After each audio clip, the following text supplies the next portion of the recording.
Hello everybody, Riker Richard here, breaking down an extremely exciting, possibly terrifying report that the Milwaukee Bucks are interested in acquiring Kyle Lowry and some other players, but predominantly as a Raptors fan, you're concerned about the Bucks tossing out a name like Mr. Kyle Lowry. So this report's coming from Hoop Central, according to Scoop B. I'll toss up the Twitter post on the screen there for you guys, but it says the Bucks are inquiring about the availability of Chris Paul, Kyle Lowry, and Victor Oladipo. They're looking to have, quote, high-impact player at the guard position. Would the Raptors put Kyle Lowry's name on the trade block? Would it make any sense to anybody in the comment section? Initial reaction that the Raptors are looking to shop the main guy of this franchise over the past 8 seasons. Would they be putting his name up to trade with the enemy, the Milwaukee Bucks? And would it make sense for both parties? So we're going to break that down. First, I think my immediate thought is this is hilarious that it's throwing so much shade at their current point guard, Eric Bledsoe.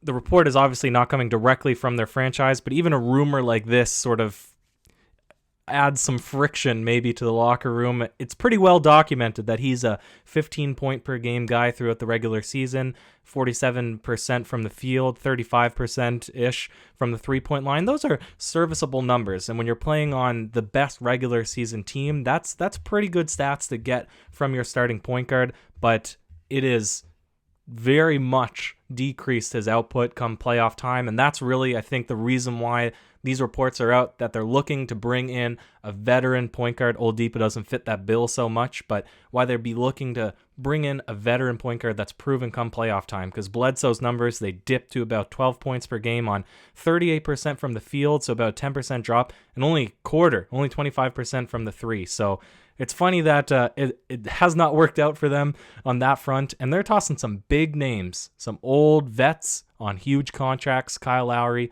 and Chris Paul. So immediately we'll dive into, does this scare you as a Raptors fan that it's potentially there that Kyle Lowry could be on the trade block? And what gets me excited, and I was unfortunately disappointed as soon as I started thinking about this is not going to be another Giannis watch. Because my impression is if you're looking to bring in a guy on $35 million plus who is 34 plus years of age, you're not looking to trade away Giannis Antetokounmpo in that deal. You're looking to bring in one guy on 1 year left before Giannis becomes a free agent in the hopes that bringing in this type of player at the point guard position is going to elevate you so you can get past the likes of Toronto Raptors, Miami Heat, whomever that keep beating you in conference finals. And you're looking, as the Milwaukee Bucks, to win a championship next season in hopes that that's enough to keep Giannis around. And if you need to throw some big chips out and really make a Hail Mary trade, I think it makes sense from the Bucks side. But I'm looking at this as not only a Raptors fan, but as a Raptors, maybe put myself into the management shoes. Because unarguably, if you're trading Eric Bledsoe for Kyle Lowry, you're losing that trade. I mean, Kyle Lowry is one of the most used players in terms of minutes per game in the entire NBA, but he's just much better on paper. You know, he's has his hands all over the ball, 7.5 assists per game, 19 points per game, 35% from three, so big improvement there. A little bit worse from the field overall, but Kyle Lowry obviously doesn't take as many inside shots, but just in terms of what he is as a player, as a floor general, as a playmaker, a ball handler, I think that it's very obvious that Kyle Lowry is a much better asset than having Eric Bledsoe. And that's, no criticism to Eric Bledsoe's career as an NBA player, but Kyle Lowry he's a perennial all-star. And so you have to look at what would the Raptors, what would they even want in exchange for a trade that, for something that gives up Kyle Lowry. And again, $35 million contract.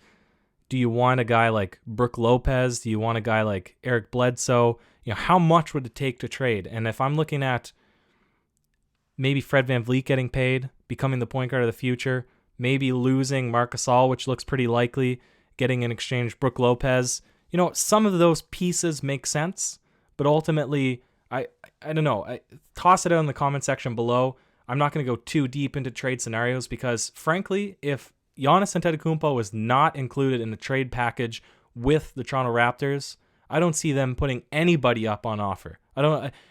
Chris Middleton, maybe you could make the argument that you do kind of a Chris Middleton plus potentially some sweeteners if you did like a sign trade with Kyle Korver and some other guys. Maybe you would consider giving up Kyle Lowry to bring in another sort of younger all-star if you want to shift immediately Fred VanVleet up to that one. But that's a hot take right there. That's a hot take. So let me know if maybe Chris Middleton is enough to get it done for you guys. But I'm just looking at this logically.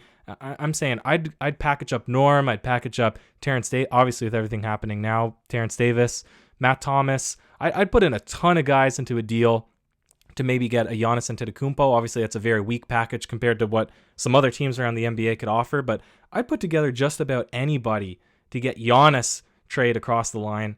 But if I'm looking at getting rid of Kyle Lowry, the centerpiece of this Raptors team, to me, there's just nothing to get that deal done with the Milwaukee Bucks. Maybe if you bring in a third team, because I'm looking at what they're as well, what picks they have. You know, I'd probably want a ton of picks coming in, but through 2021, they don't seem to have any first-round picks. They have a couple of seconds. 2022, they have one that I think they have to trade away to the Cavaliers, depending on what happens in this draft. So fact check me on that if you want, but it doesn't seem like there's a lot of assets that the Bucks have in terms of prospects coming up. So to me, Kyle Lowry, for anybody in the Bucks organization, unless it's Giannis, that's a no-go.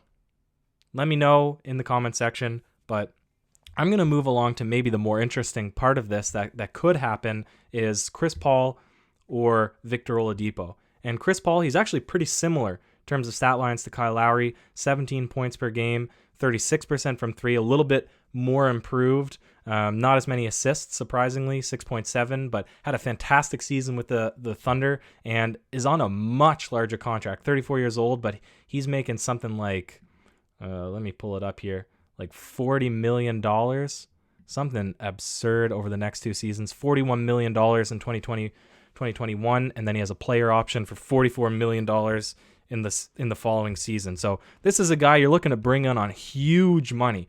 You're basically saying you guarantee that Chris Paul plus Giannis is going to win you a championship. But what kind of trade would the Thunder want back? And I'm looking at maybe they'll re-sign Gallinari, maybe they won't. They already have a fantastic young point guard in Shai Gilgeous-Alexander. Shout out to Canada. A really formidable backup point guard in Dennis Schroeder. They have some really good talent at sort of the guard position. Ferguson, I know he's more of a small forward, but Baisley, they have, what's his name, the other Montreal guy, Lou Dort. I mean, they have some real talent at the guard position, but besides Steven Adams at the center, maybe they would like to get back Eric Bledsoe plus Brook Lopez and maybe a sign and trade for Kyle Korver, who's very old, but, you know, could still offer them something. Maybe they're just looking to dump Chris Paul's huge contract. I mean, they have prospects, they have young talent. Maybe Chris Paul is just too old and kind of outside what they're looking to do with the franchise. I could see this happening.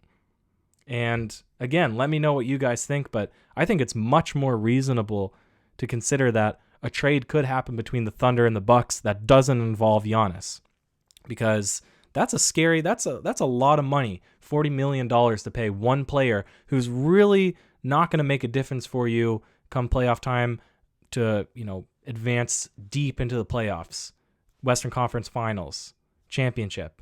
I mean, Chris Paul, he's just never been that guy throughout his career. He takes bad teams and makes them good, but he doesn't take good teams and make them great. You know, they need another piece. And so to pay that much money, maybe they are going to look to just get rid, you know, trade away $1 for a couple of quarters and sort of build around that way. So let me know what you guys think about a potential Thunder Milwaukee Bucks trade scenario. And then the final thing, this one to me is a little bit more perplexing.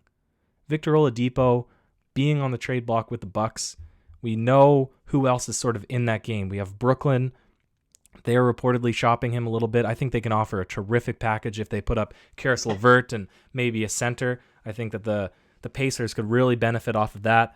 Miami Heat can obviously offer something. I don't know how strong they are into wanting to land Oladipo on a 1 year. Golden State is always in the play. And because Victor Oladipo's trade value is so reduced, it's very hard to speculate on what they would be willing to trade, and likewise what the Bucks would be willing to offer. But if you look at the composition of their team on a trade situation, you know, maybe you're going to trade Eric Bledsoe, But they just have so many guards. They have Malcolm Brogdon, they have Lamb, they have the Holiday brothers, they have McConnell. I would think that they want small forwards, they want power forwards. They don't know what's going to happen with Miles Turner, but I don't see them picking up Brook Lopez or wanting Robin Lopez. It's just a weird one. I also don't want to get too deep into this. It is interesting to say that the Milwaukee Bucks could be another player in the Oladipo sweepstakes, but again, this is a guy who's so injury riddled. He hasn't played like himself over the past 2 years. He just hasn't had enough court time to be able to do that. And so to give away legitimate assets in a trade for a 1-year rental, I don't see it as much. I also don't see Oladipo being the guy to make this a championship-ready team, especially if you're just giving up Eric Bledsoe to replace him with Oladipo. They're kind of comparable players, to be honest. Maybe that's a hot take, but to me, they're very similar in terms of their game. They're sort of attacking the basket. I think Oladipo could be more of a polished three-point shooter, but we'll see. So that's sort of the breakdown of that report. It is pretty interesting. Again, I get more excited over Giannis-related information, but you certainly get stirred up when you hear Kyle Lowry's name potentially on the trade block, wanting to be snatched away. So leave a comment below. This is the little nugget that I'll leave us off on. If a Raptors-Bucks trade were ever to happen next season, who would be involved? Who would you want to be involved? What players on both sides? I pitched it out, my opinions, saying Giannis plus, or in return for Norman Powell, Terrence Davis, Matt Thomas, whoever else it would take to sort of make that work. But, maybe there's somebody else that you guys would rather see. So I'll leave it off there. You guys are the best for making this far. Check out the Twitter, the Instagram, all that good stuff. I'll just sign off myself by saying cheers.